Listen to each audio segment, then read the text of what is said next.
Hello everybody, and in this video we will learn how to insert special characters in Excel.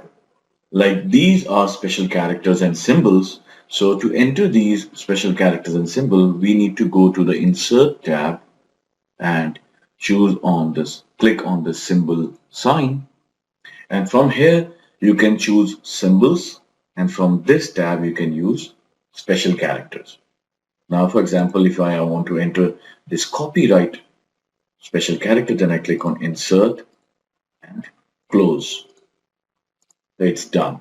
Now by default, what happens, you can insert multiple characters in a single cell like this. So we were able to enter 3 symbols in one go, and this is still in edit mode, so that because usually people use this with text. So now you can type in anything over here. So this is how it works. You can delete them like any regular text.